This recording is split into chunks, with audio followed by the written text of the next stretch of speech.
Phenolic compounds. So the second classes of secondary metabolites are phenolic compounds. They play a large role in plants. So let's start with the introduction first.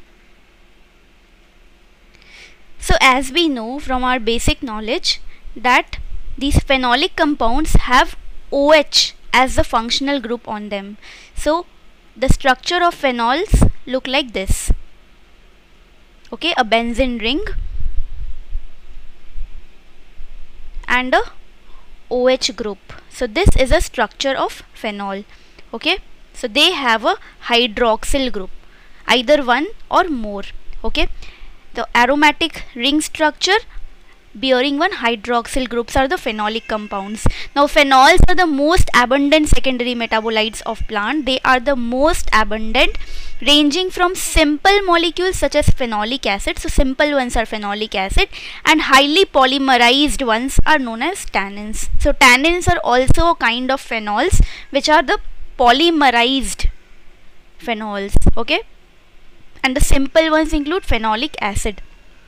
Now these phenolic compounds, also known as phenolics, they are soluble in organic solvents. Some are also water soluble.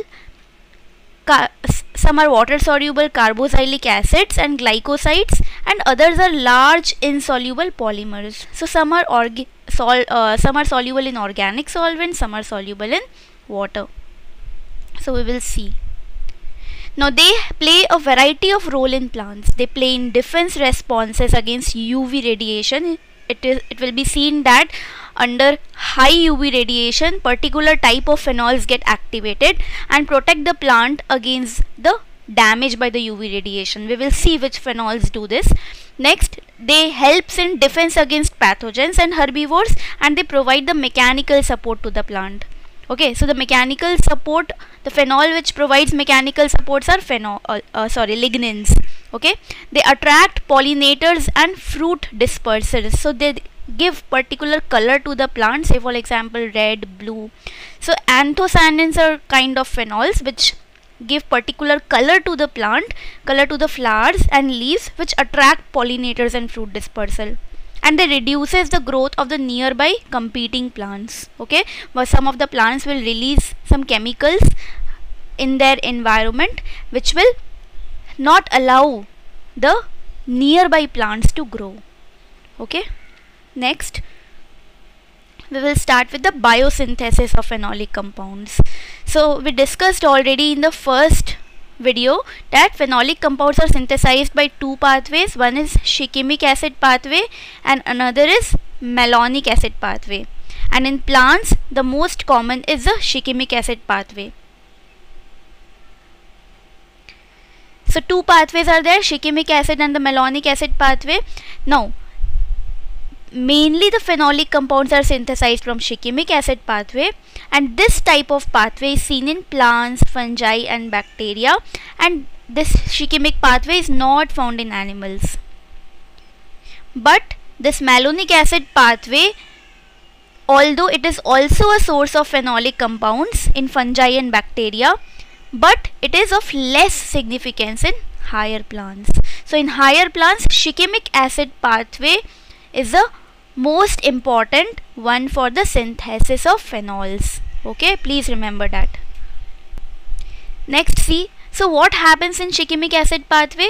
In shikimic acid pathway, erythrose 4-phosphate, the source of erythrose 4-phosphate is pentose phosphate pathway, and phosphoenol pyruvic acid, the source of phosphoenol pyruvic acid is glycolysis.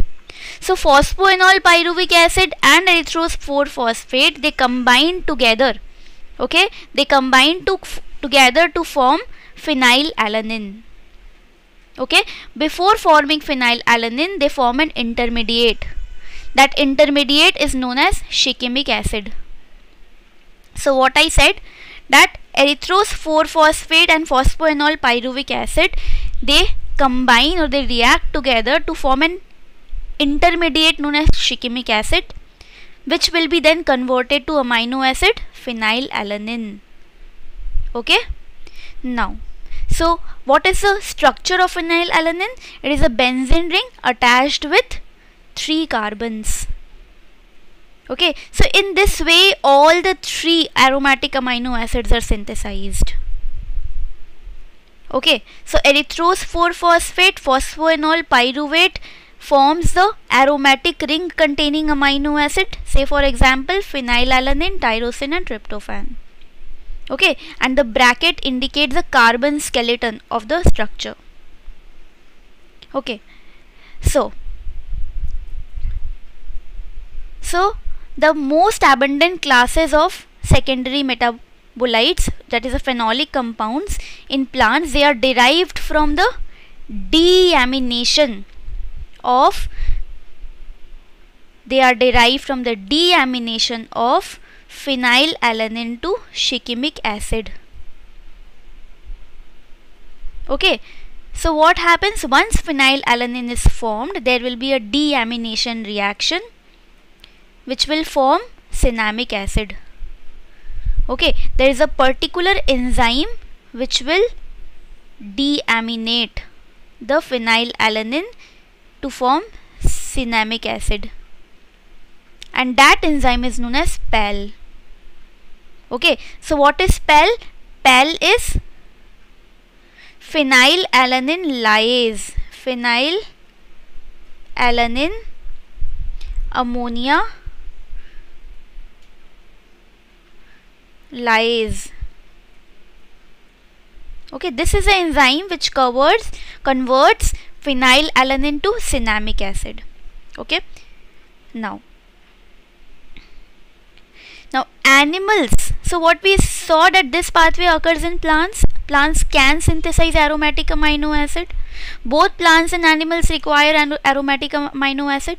Plants can synthesize it, as we can see in this picture, but animals cannot synthesize this 3 aromatic amino acid, phenylalanine, tyrosine and tryptophan. Okay, for that they have to be dependent on plants. They do not have any pathway to synthesize aromatic amino acids. Okay, animals cannot synthesize aromatic amino acids. Now see, now this cinnamic acid will form simple phenols. It will also form flavonoids, condensed tannins, lignins and some other phenolics. Okay, now glyphosate is a herbicide. It is a broad spectrum herbicide. Broad spectrum means can kill wide range of herbs. So it is a broad spectrum herbicide. It kills the plants by blocking a step in this pathway. Okay, so glyphosate, a herbicide, it blocks one of the step in shikimic acid pathway. So if any step in shikimic acid pathway will be blocked, that plant cannot synthesize aromatic amino acid. Since aromatic amino acid will not be synthesized in that plant, then there will be some defects in that plant.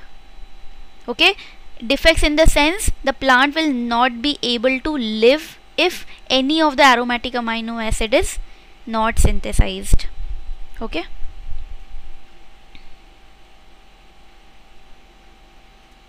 so see what happened. Erythrose 4-phosphate combined with phosphoenol pyruvate to form the aromatic ring containing amino acids, which are phenylalanine, tyrosine and tryptophan. One of the intermediate formed in this pathway is shikimic acid, after which phenylalanine is formed.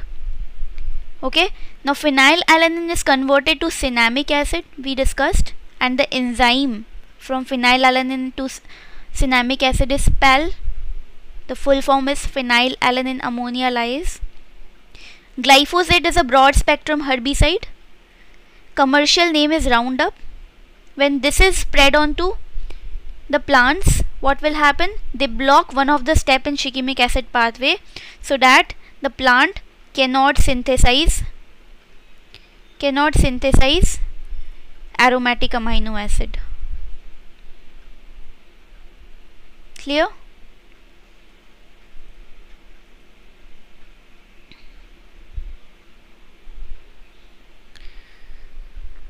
So now we will discuss some important classes of phenolic compounds in plants. Okay, so up to here what we discussed.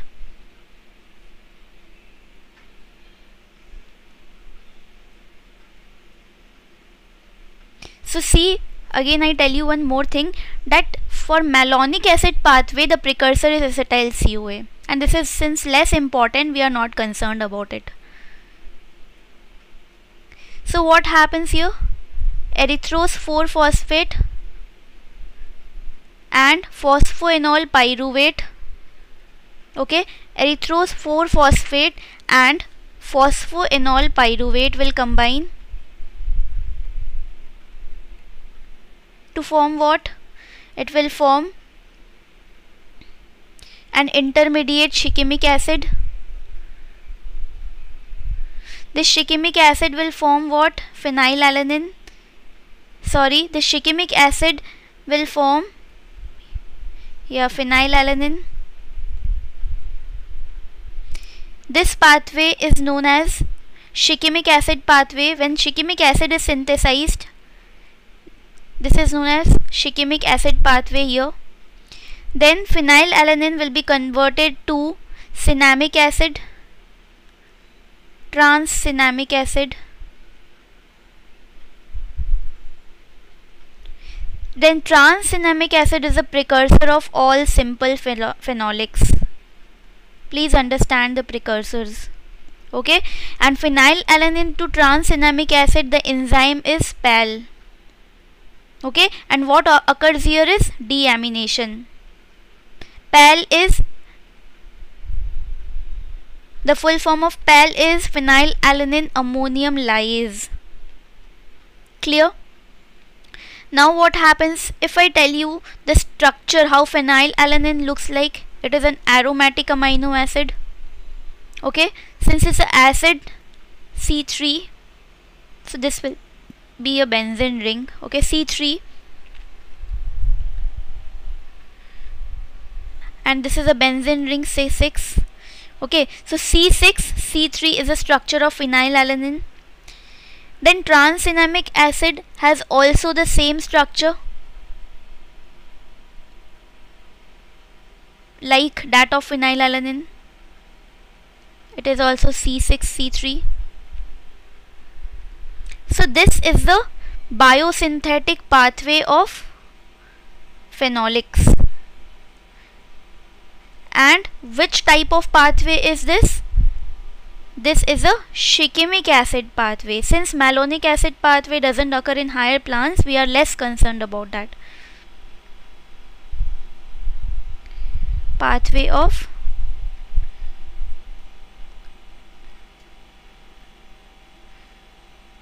phenolics. Okay, which pathway? Shikimic acid pathway. Now, so different classes of phenolics based on their carbon skeleton. So different classes of phenolic will have different carbon skeleton. So what it will be? So we discussed the simple phenolic. Okay, so simple phenols will have the benzene ring. So if I write simple phenols, they are the benzene ring.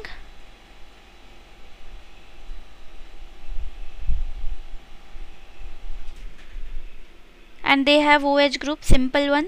So only 6 carbons are there. If I say number of carbon atoms, so number of carbons, and this is skeleton. Okay, so number of carbons here are only 6 and the skeleton is C6. Okay, next if I say about phenolic acid, phenolic acid means COOH group is added. Okay, so phenolic acid will have carbon skeleton, what? It will be having C6 and C instead of OH, it will have COOH. So C6C1. Next, the important ones only I'll write. Next, it will be phenyl propanoids I'll not write all, the ones which is very common and from the exam point of view I'll write that only. Phenyl propanoids will have C6C3, so 9. Okay, again phenyl propanoids, coumarins, I'll tell you what these are. Phenyl propanoids, coumarins and cinnamic acid, which I'll say hydroxycinnamic acid. They have 9 carbons and the skeleton is C6C3. Please learn these. Next we will learn about flavonoids and isoflavonoids.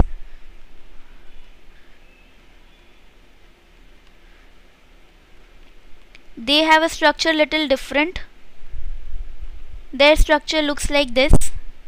So C6 2 benzene rings attached by 3 carbon. Okay, 2 benzene rings attached by 3 carbon. So 6, 6, 12, 13, 14, 15. Okay, next lignins or lignans. They have again like this, C6C3 whole twice. This is the basic skeleton of lignin. Okay, so how many total carbons are there here? It will be 18. So 9 2s are 18. Okay, last one, if I say biflavonoids,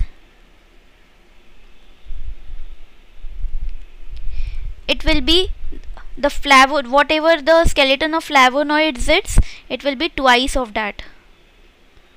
Okay, so if flavonoids are 15, this will be 30. So what we studied, simple phenolics have only 6 carbons. Phenolic acids have the structure that one C will be added.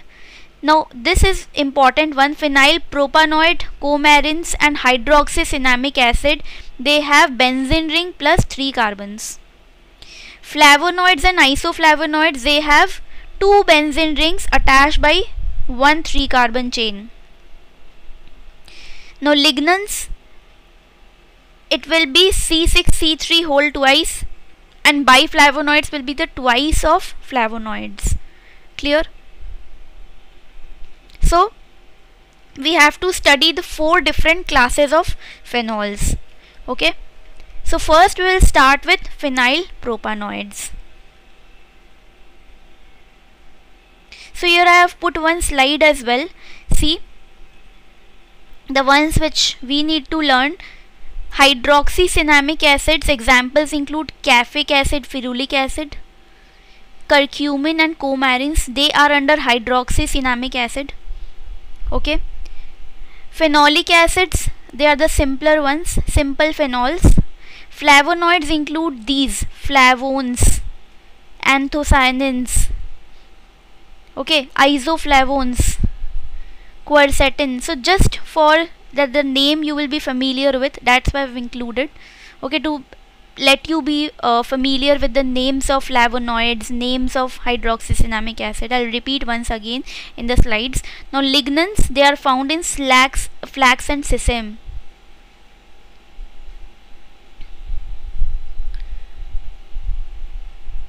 So see, after phenylalanine what happens? Trans-cinnamic acid is produced by the enzyme PAL. Now this trans-cinnamic acid is a precursor of benzoic acid derivative. Okay, so what we have to learn from here? See, we have to understand all, but we have to learn few. Okay, so the ones we have to learn, I'll give the star mark. Now p-coumaric acid, which is formed from trans-cinnamic acid, p-coumaric acid forms phenyl propanoids. Okay, please remember, p-coumaric acid is a precursor of phenyl propanoids. Phenyl propanoids are what? They are simple phenolics. Now p-coumaric acid is also the precursor of lignin. Okay, so see here, this enzyme is very important. See, after p-coumaryl acid it will be acetylated, coenzyme will be added. So after coenzyme is added to coumaryl, there will be the synthase of synthesis of chalcones. Okay, so the substrate for chalcone synthase is p-coumaryl. Please remember, because question came from here. The substrate for chalcone is p-coumaryl and the substrate for PAL is phenylalanine. Okay. So from chalcones, flavones are formed. Flavones can be again divided into, from chalcones it will be flavonones. Flavonones can be divided into flavones and isoflavones. Okay, these flavonones can form dihydroflavonols. So don't be confused with this. What you have to remember is chalcone synthase. What you have to remember is chalcones. Okay, rest is just remember that dihydroflavonols will produce anthocyanidin and tannin. Okay, just remember these dihydroflavonols will form anthocyanidin. Okay, cyanins, sorry. So these what you have to remember from this chart. You have to remember the substrate for PAL is phenylalanine. The substrate for chalcone synthase is p-coumaryl. The precursor of coumarin is p-coumaric acid. The precursor of lignin is p-coumaric acid. Okay. Then flavonones are formed from chalcones. These all we have to remember from this chart. Okay. So again to revise, caffeic acid and ferulic acid, what they are? They are the simple phenolics. They are under phenyl propanoids. Okay. Coumarin is synthesized from where? It is synthesized from p-coumaric acid, indirectly from cinnamic acid. Okay. So what is the basic carbon skeleton of flavonoid? So we discussed flavonoid have structure of 15 carbons. Okay, flavonoids have structure of 15 carbons, which is C6. So see here,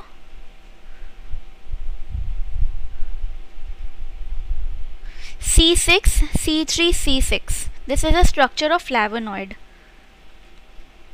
So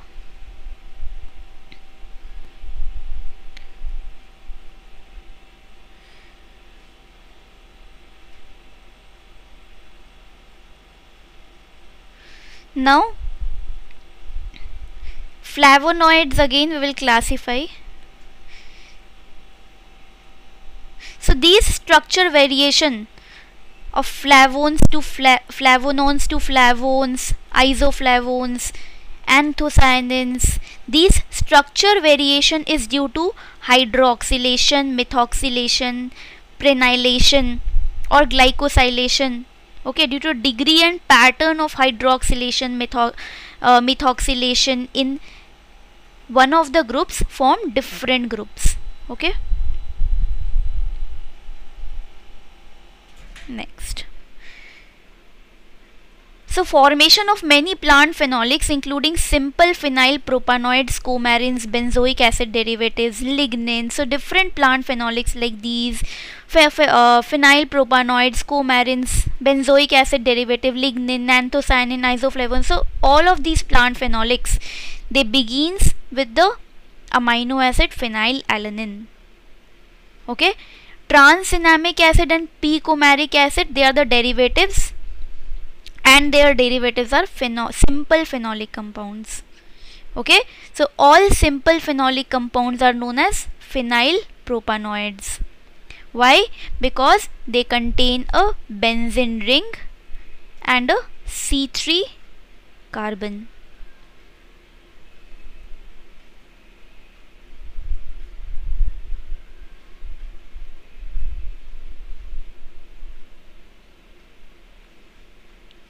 This is the structure of phenyl propanoid, and the example of phenyl propanoid are like p-coumaric acid, transenamic acid. Now starting with the first type of phenols, like phenyl propanoid. These phenyl propanoid are the simple phenolic compound. They contain a benzene ring and C3 carbon. So this is a benzene ring. Okay, C6 as it is written, and it will be C3. Okay, so this is a structure of phenyl propanoid. Now they contain a benzene ring and a 3 carbon side chain. Example, transenamic acid, coumaric acid and their derivatives such as caffeic acid and ferulic acid, they all are phenyl propanoids. Okay, why they are called phenyl propanoids? Because their carbon skeleton is same as phenyl propanoids. So they all are simple phenolics. Okay, so see, caffeic acid and ferulic acid may be released into the soil and inhibit the growth of neighboring plants. Please remember this. There are some secondary metabolites which inhibit the growth of the neighboring plants. So what are those metabolites? They are caffeic acid, ferulic acid. Okay. Now these caffeic acid and ferulic acid, what they are? They are grouped under simple phenolics or simple phenyl propanoids.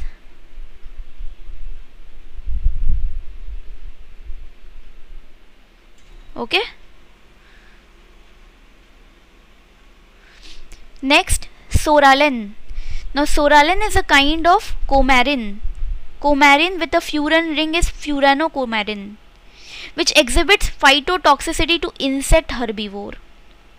Okay, so soralen is a kind of furanocoumarin that exhibits phytotoxicity to insect herbivores. Okay, they have a furan ring, see. Okay, so they are a coumarins. Now salicylic acid are also simple phenols. So all these three are simple phenolic compounds. Okay, so salicylic acid is also a plant growth regulator which is involved in systemic resistance to the plants. Systemic resistance means if one part is like if the bacteria or any pathogen attacks any part of the plant, okay, the plant will synthesize some chemical as a defense response, and that chemical through the xylem and phloem, it will move throughout the plant. Okay, so that all plant will be aware that there is the pathogen in the vicinity. Okay, this is known as systemic resistance, and the chemical is salicylic acid. I'll take a separate class on the systemic resistance. Now, so what happens when the phenols are released in the soil by some plants? So the leaves and roots and decaying litter of some plants, they release some kinds of metabolites in the environment, and these metabolites have some effect on the neighboring plants, and these effect on the neighboring plants and some chemicals which affect the neighboring plants, the growth of the neighboring plants, this is known as allelopathy. Please remember the term. Now these chemicals can reduce the growth of the nearby plant by releasing the chemicals into the soil. In that way how these plants are helped? In that way these plants increase its own access to light, water and nutrients. Thus its evolutionary fitness is increased if they are not allowing the nearby plants to grow. In that way it is increasing its own evolutionary fitness by getting more resources from the environment. Okay, and decreasing the competition. Okay, Now, these phenyl propanoids and benzoic acid derivatives have allelopathic activity. So, which kind of phenols have allelopathic activity?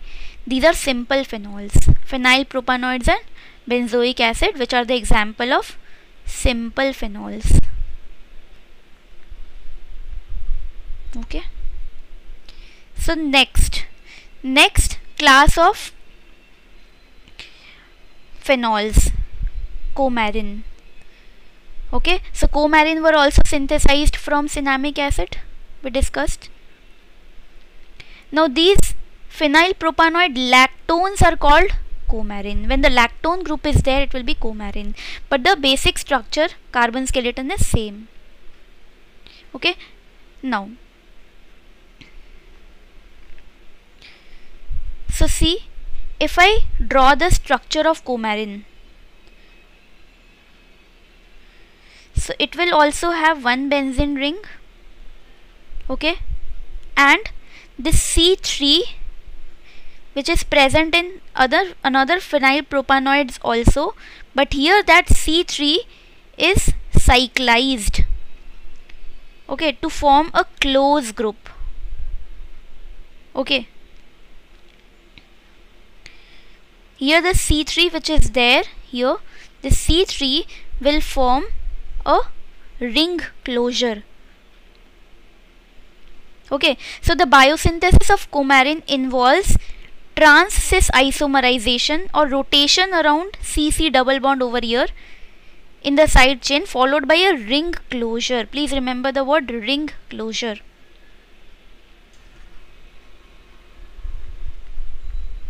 So many types of coumarins have been reported from the plant. Among this, one is scopoletin, which is a widespread coumarin in plants. They are often present in the seed coat and they inhibit germination. Okay.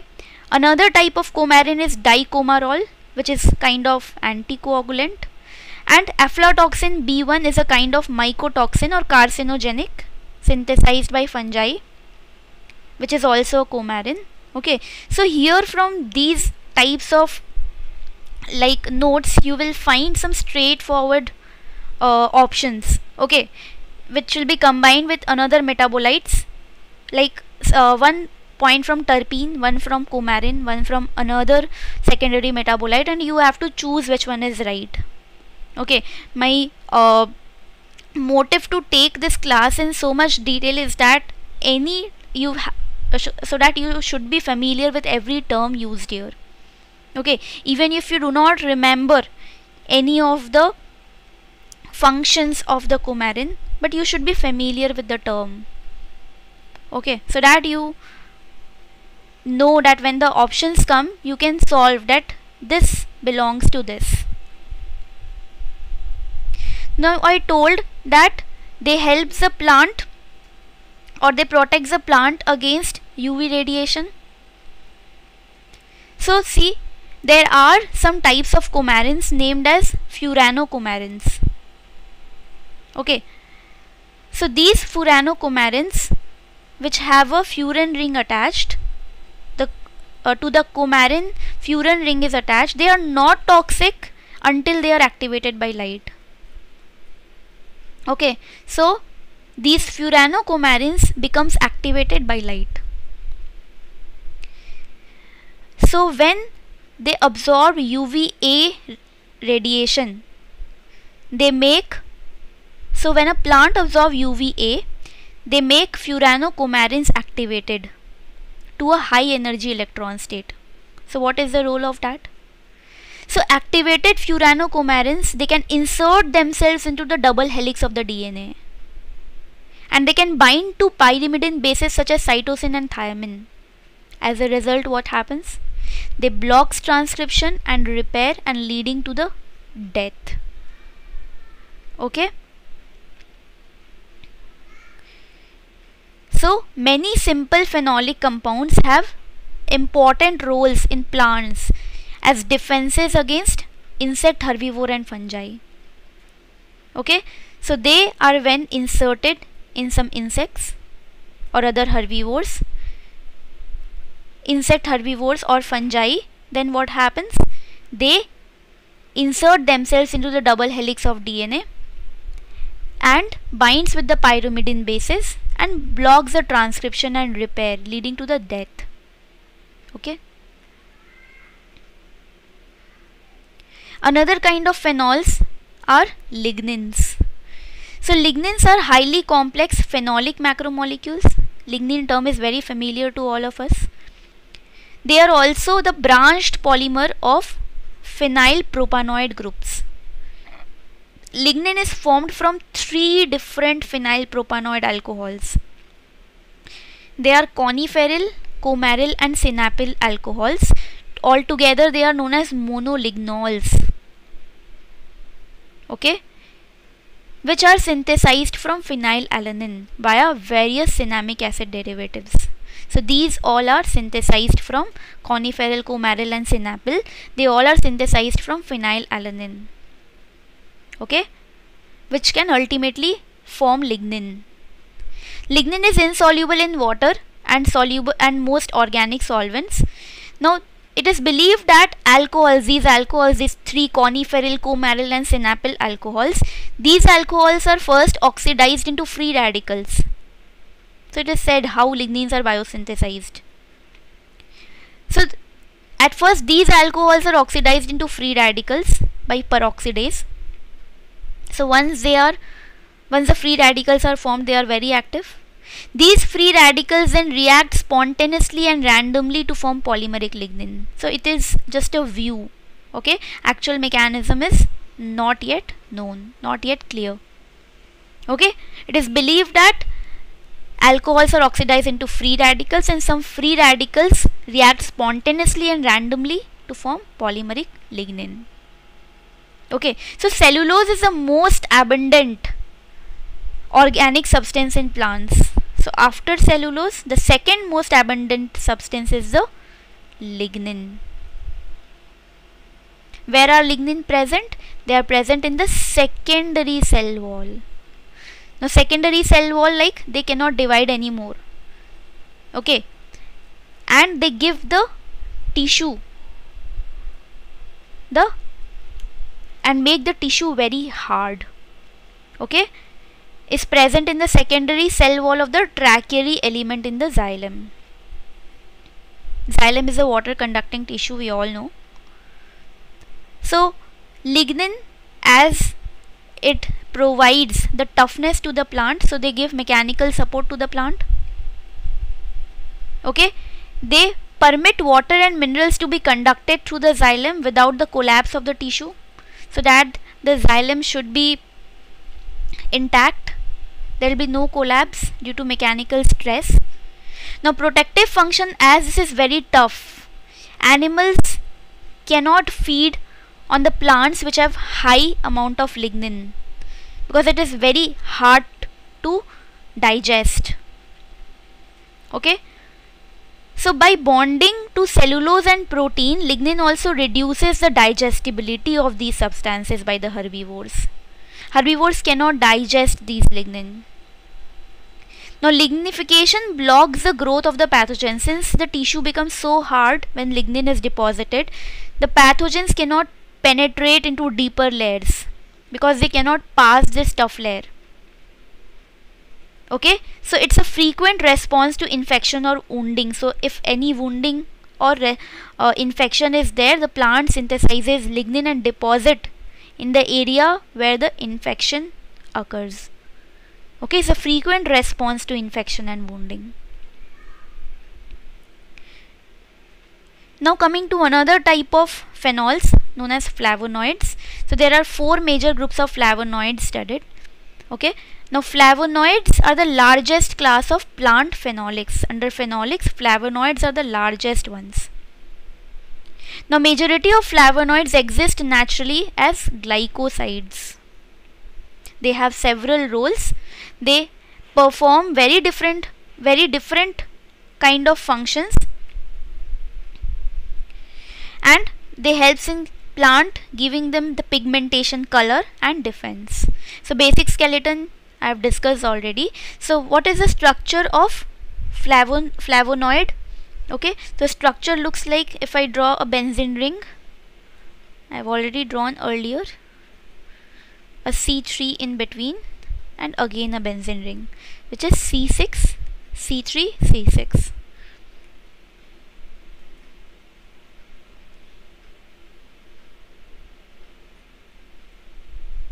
Okay, this is the structure of flavonoid. Now these flavonoids are classified into different groups: anthocyanins, which give the pigment, flavones, flavonols, isoflavones, flavonones. Okay, now do not get confused with this, because like there will be no confusing questions asked from this topic. There's questions asked are very easy. Okay, so the formation of flavones, flavonols, flavones, so these are due to degree and pattern of hydroxylation, methoxylation, prenylation or glycosylation. The pattern is different. The degree and pattern of these processes are different, which forms different groups of flavonoids. Now what are anthocyanins? Anthocyanins are the secondary metabolites. Okay, they attract the flowers and fruit. They attract animals to flowers and fruit by giving the plants the visual and olfactory signals. Okay, by providing the animals with visual and olfactory signals. Now there are two types of colored pigment found in plants. One is carotenoid, which are terpenes, and another is flavonoids, which are phenols. Okay.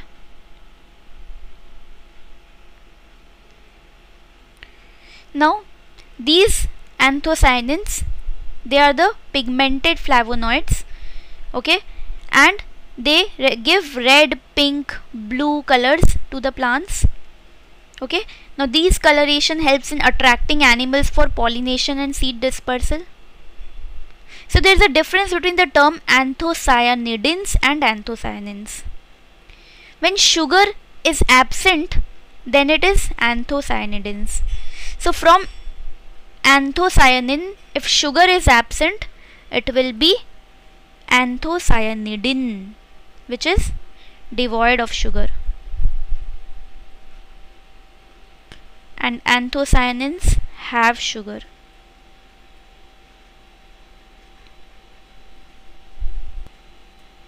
Next. So there are two major kinds of flavonoids found in flowers. These are flavones and flavonols. So one is anthocyanin, which is found in plants. Two other kinds of flavonoids found in flowers are flavones and flavonols. Okay, what is the difference between these anthocyanins, flavones and flavonols? So these kind of flavonoids, these kind means flavones and flavonols, they absorb light at very short wavelength than anthocyanins do. Okay, the wavelength absorbed by anthocyanin is very high. That is why we can see that with the visible eye, with the naked eye. But humans cannot see flavones and flavonols. They can see anthocyanins, the coloration pink, blue, but they cannot see flavones and flavonols. But insects such as bees can see that. Okay, which see farther. Insects like bees, they can see ultraviolet range of the spectrum. Okay, insects can respond to flavones and flavonols as attractants, but we cannot. So what is the role of flavonols? The flavonols in a flower often form symmetric patterns of stripes or spots. Okay, they form a specific kind of stripes or spots or circles, which are the nectar guides, which give them the direction to show that the nectar is present in this area. Now we cannot see this. Only insects can see this. Okay, so what is the role of flavonols? They form symmetric patterns in flowers, and they are the nectar guides, or they form the nectar guides. So what is the role of nectar guides? Like the specific patterns are the nectar guides. What does this nectar guide do? They help to indicate the location of the pollen and nectar. Okay.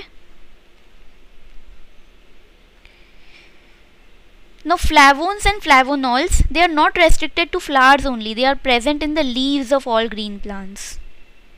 Now one very important role of flavones and flavonols is that they can protect the cells from excessive UVB radiation. Okay, they can protect the cells from excessive UVB radiation. So whenever the plant absorb light strongly in UVB radiation, okay, so whenever there is high UVB radiation, what happens? They accumulate in the epidermal layers of the leaves and stems and absorb this light strongly in the UVB region. Okay, so they absorb the light in the UVB region and does not affect the visible light, does not affect the absorption of the visible light, but they absorb the UVB radiation. Okay, in that case they help to protect the cells from excessive UVB radiation because they have the ability to absorb the UVB radiation. Okay, they only absorb the UVB radiation and do not affect the absorption of visible spectrum, which is required for photosynthesis and other responses. Okay, so while they allow the visible wavelengths to pass through it uninterrupted. Okay, so whenever a plant is exposed to increased UVB light, it increases the synthesis of flavones and flavonols to protect the plant from excess UVB. Now some plants, say for example legume plants, they release flavones and flavonols, okay, which help them to mediate the interaction, which help them to form the symbiotic association with nitrogen fixing bacteria. Okay, so flavones and flavonols are also released by some legume plants, which are attracted by bacteria. Which bacteria? Nitrogen fixing bacteria, to show the symbiotic association between the bacteria and legume. So these are kind of attractants which attract the bacteria, nitrogen fixing bacteria, towards them. Okay. Another kind of flavonoids, which are isoflavonoids. Okay, these isoflavonoids have the carbon skeleton similar to flavonoids. Okay, now isoflavonoids has a three-dimensional structure which is similar to steroid. Okay, it has a three-dimensional structure similar to steroids. Okay, so since they are similar to steroids, they can bind with estrogen receptor. So they can bind with estrogen receptor.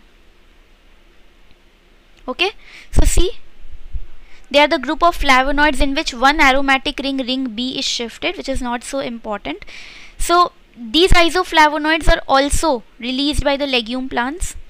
They are synthesized in the legume plants and released by the legume plants for some responses. One of them is to form the symbiotic relationship. Now some of the isoflavonoids, such as rotenoids, they have a strong insecticidal action. Okay, some isoflavonoids have anti-estrogenic effects. So when sheep grazing on clover rich in isoflavonoids, cloves are rich in isoflavonoids, when sheep grazing on clover rich isoflavonoids, they often suffer from infertility. Why? Because since isoflavonoids have the structure similar with steroids, they bind with the estrogen receptor. Okay. Now isoflavonoids have also become the best known for their roles as phytoalexins. Now what are phytoalexins? Phytoalexins are antimicrobial compounds which are synthesized by the plants that accumulate rapidly at the areas of pathogen infection. So wherever the infection is there, they accumulate very fast in that region.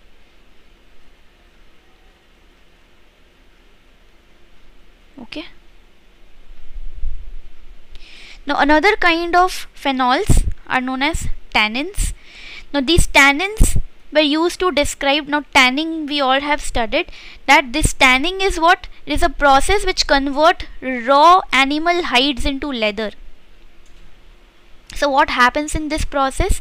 In this process the protein is precipitated from the aqueous solution. Okay, so these tannins are water soluble plant polyphenols and which cause protein precipitation from aqueous solution. These tannins bind the collagen proteins of animal hides so that their resistance against heat, water and microbes will be increased. There are two kinds of tannins, condensed and hydrolyzable tannins. Now condensed tannins are formed by the polymerization of flavonoid units. Okay, these condensed tannin are also known as proanthocyanidins. Why proanthocyanidins? Because when they are treated with strong acid, they give anthocyanidin. What is anthocyanidin? Anthocyanin without sugar is anthocyanidin. These condensed tannin can also be said to be as proanthocyanidin.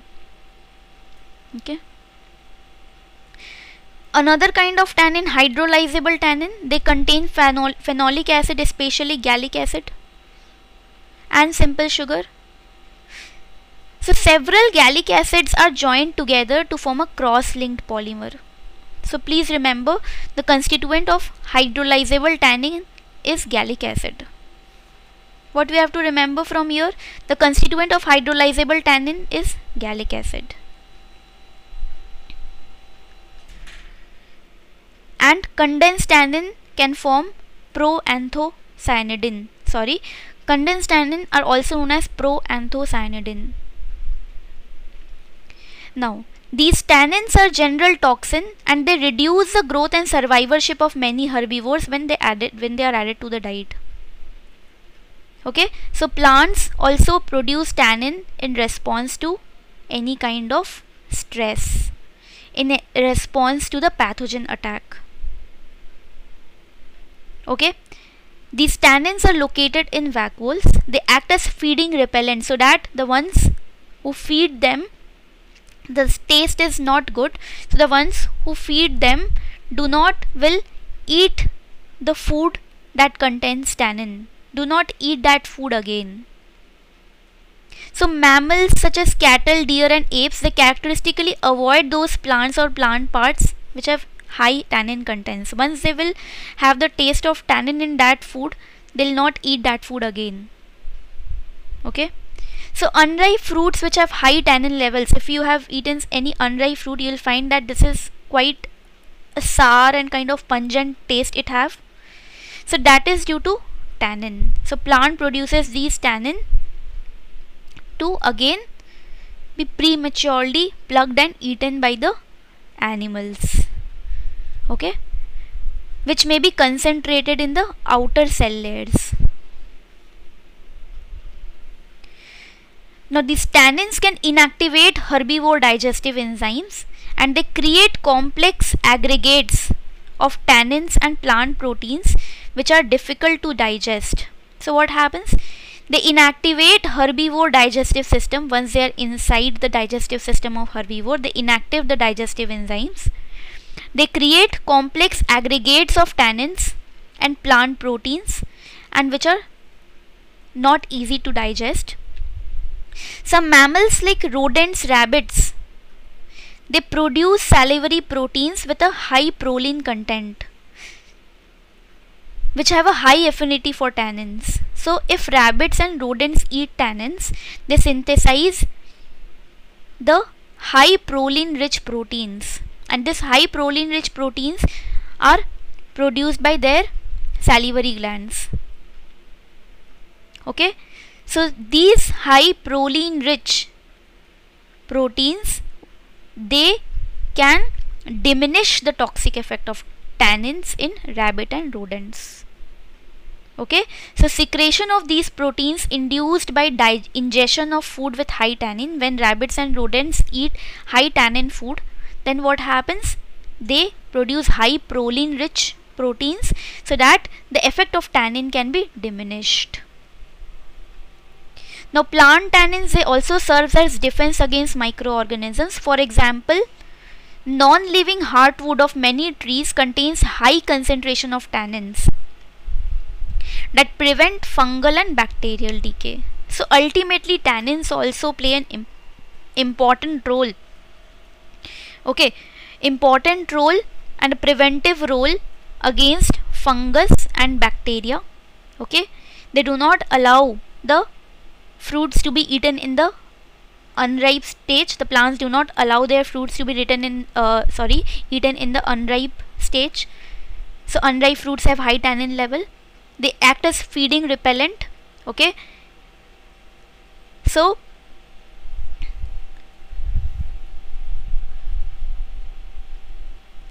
yes, and condensed tannins are proanthocyanidins, and hydrolyzable tannins are contains gallic acid and sugar. Okay, so few questions related to it. Now phenylalanine, ammonia lyase and chalcone synthase, I already told to focus on this, are involved in biosynthesis of phenolic compounds in plants. Following are some statements regarding the action of PAL and CHS. So PAL is what? The substrate for PAL was what? The substrate was phenylalanine, and the substrate for CH is what? P-coumaryl, CoA. Now you solve the question.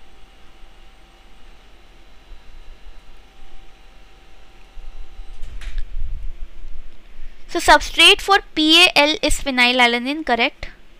But substrate for CHS is chalcone. No, it is P-coumaryl. PAL converts phenylalanine into transenamic acid, correct? PAL converts phenylalanine into P-coumaric acid. No, after transenamic acid, coumaric acid is formed. P-coumaryl CoA is converted to chalcone by CHS, chalcone synthase. Yes. So which seems correct? Q and S. D. So again I have included the slide. You can have cross check later. Phenylalanine is a precursor of most phenolics. Which pathway is involved here? Shikimic acid pathway. Okay, so that's it for phenolic compounds. If you have any questions, you can ask me. I hope this will help you. Thank you.